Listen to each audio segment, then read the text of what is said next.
Hello again, people, and welcome to my blog about animal rights.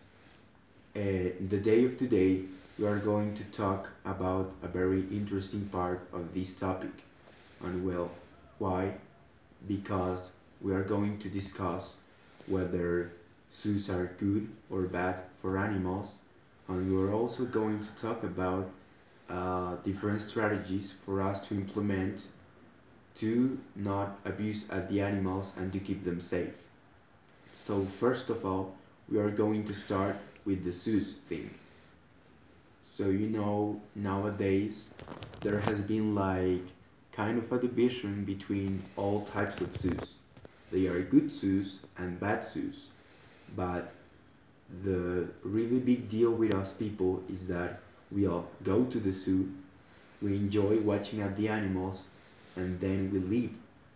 But we haven't realized that what is really going on in there, because as we like it or not, we are still too naive to be aware of it.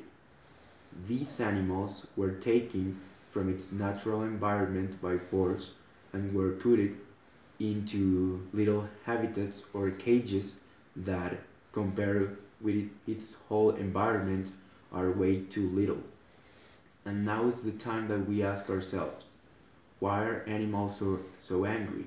Or why do they kill us? Well, the answer to that question is because they are afraid and injured.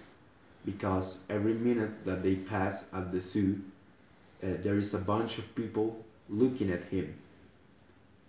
Because even sometimes the staff of the zoos takes advantage of their position and don't take good care of him, and because they separate them from their own family. And now that I realize there is not such a thing as a good zoo, because all the zoos in their own way, of course, are attempting against the way of life of the animals.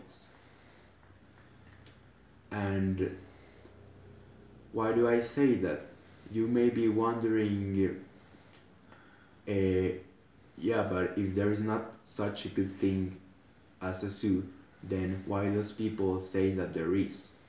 And the answer to that question is very simple, because they enjoy it.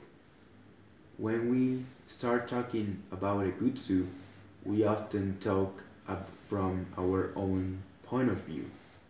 If we like the shops, the shows, the animals, but the really big deal in there is that that is not the animal's point of view. And I think that that would maybe be our main default, because we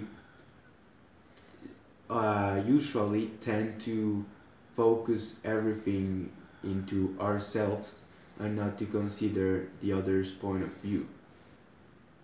And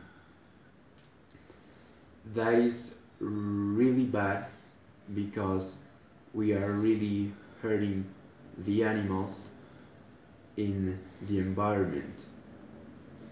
And talking for giving you like an example, there is an article which I found online.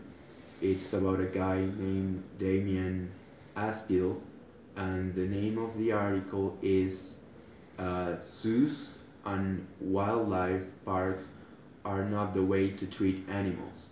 And it basically says that all the animals are like, we all people often see them very happy and in very good conditions. But maybe we stop for a moment and take a good look at him. Could we maybe see something out of the usual? Well, we will never know this if we keep doing what we're doing. And so, for passing to the other subject, now we're going to pass to talk a little bit about the different strategies for animals to be safe and sound.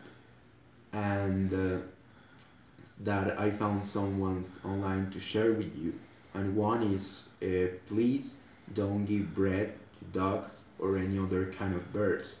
And why do I say that? Because if you give them to these kind of animals a thing that they have never eaten in their own life, well, maybe it's going to generate a lot of diseases or at least some health issues. And worse, it has not like really good nutritional value. The second step is to please try to not use like toxic products or pesticides. And yeah, I understand that when you need to erase a paste, the first thing that comes into your mind is to like use these kind of chemical products to wipe them out quickly. But you need also to know that this is affecting every wildlife near it.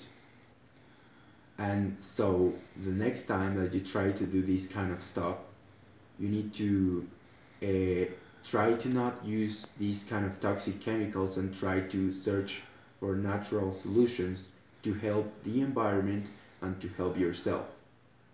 The third thing that I want to say is like try to be aware of like massive landscape projects, because what do I mean about this? That try to use like natural sources from, for example, your yard, because if you focus in massive projects like for example cutting dead trees or altering the shoreline, well, then of course you're going to erase every wildlife around it. um, and the fourth stuff that I wanted to touch is do not throw cigarette butts into the floor or into the ground, because these has a lot of chemicals which of course are not very natural, and if they are near any kind of wildlife they can kill it as well very quickly. And well, that was the second chapter of my blog. I hope you enjoyed. See you later.